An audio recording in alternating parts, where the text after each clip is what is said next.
रहस्यमयी झरना।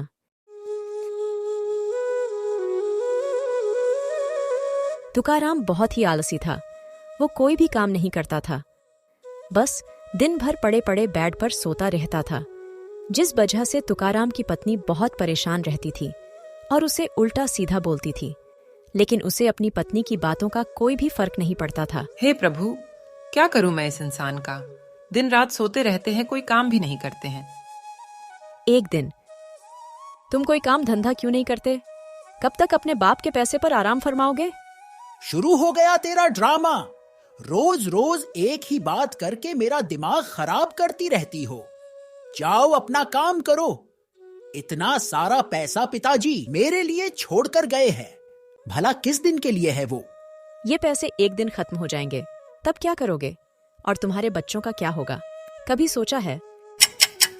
ऐसा ही करते करते 2 साल बीत गए और तुकाराम का सारा पैसा खत्म हो गया। एक दिन, अगर आप खेतों में बीज वो आते तो इस बारिश के पानी से हमारी फसल अच्छी तैयार होती, पर आपको सोने से फुर्सत कहाँ। मुझे नहीं करनी खेती बाड़ी। वैसे भी पिताजी इतने पैसे छोड़कर गए हैं कि हमारी 3 पुश्तें बैठकर खाएंगी। कौन से पैसे? वो सब तो तुम्हारे आलस के चक्कर में सब खत्म हो गए। मेरे लिए पिताजी पैसे छोड़कर गए थे, वो कहाँ खर्च किए तूने? तुम्हें मैं इतने दिन से कह रही हूँ, लेकिन तुम्हें समझ ही नहीं आ रहा है। अब सारा पैसा खत्म हो गया तो तुम मुझे सुना रहे हो। क्या सच में सारे पैसे खत्म हो गए? हाँ, सारे पैसे खत्म हो गए। अरे मुझे माफ कर दो, मैं कल से ही काम करने जाऊंगा। एक दिन, तुकाराम काम की तलाश में चलते चलते एक जंगल में पहुंच जाता है। बहुत दूर तक चलने की वजह से तुकाराम बहुत थक जाता है और आराम करने के लिए एक पत्थर पर बैठ जाता है।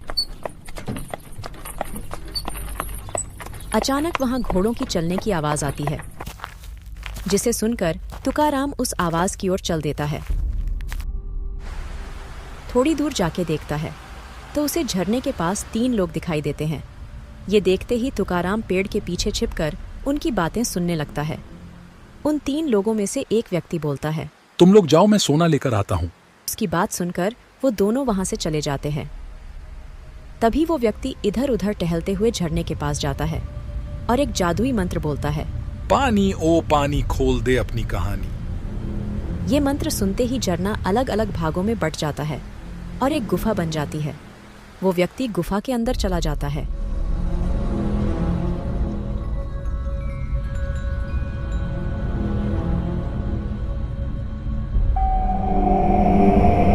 तुकाराम भी उस व्यक्ति के पीछे पीछे गुफा के अंदर चला जाता है और वहां से वो व्यक्ति बहुत सारा सोना लेकर बाहर आ जाता है और जाते हुए दोबारा मंत्र बोलता है, पानी ओ पानी खोल दे अपनी कहानी। मंत्र बोलते ही फिर से गेट खुल जाता है और वो व्यक्ति वहां से चला जाता है और तुकाराम गुफा के अंदर ही रह जाता है और उस व्यक्ति के जाते ही बोलता है, आज तो मेरी किस्मत ही चमक उठी। अब मुझे कोई काम नहीं करना पड़ेगा। अब तो बस आराम ही आराम। तुकाराम गुफा से बहुत सारा सोना ले आता है और घर आकर अपनी पत्नी को सारी बात बताता है। अरे ये देखो भाग्यवान, कितना सारा सोना। ये सब आज के लिए ठीक है। इस सोने से अब नया काम शुरू कर दीजिए और अब उस गुफा में कभी मत जाइएगा। अब काम की क्या जरूरत है? अब जब ये सोना खत्म होगा, मैं दोबारा जाके वहां से ले आऊंगा। सीमा ने तुकाराम को समझाने की बहुत कोशिश की, लेकिन वो नहीं माना। वो जब सोना खत्म होता गुफा में जाता और वहां से सोना ले आता। ऐसा बहुत दिनों तक चलता रहा। एक दिन, क्यों ना मैं ऐसा करता हूं, ये सारा सोना एक साथ ले आऊं।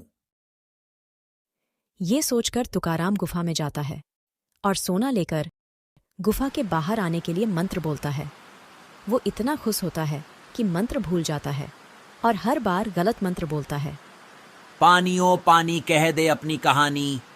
पानी ओ पानी क्या है तेरी कहानी। तुकाराम हर तरह की कोशिश करता है, लेकिन वो बाहर नहीं निकल पाता। वो उदास होकर एक कोने में बैठ जाता है और बोलता है, काश मैंने अपनी पत्नी की बात मान ली होती। और लालच नहीं किया होता तो आज मेरे साथ ऐसा नहीं होता। तुकाराम अपने लालच के चलते उसी गुफा में फंसा रहता है। हर रोज वो गुफा खोलने की कोशिश करता, लेकिन वो हर बार नाकाम रह जाता।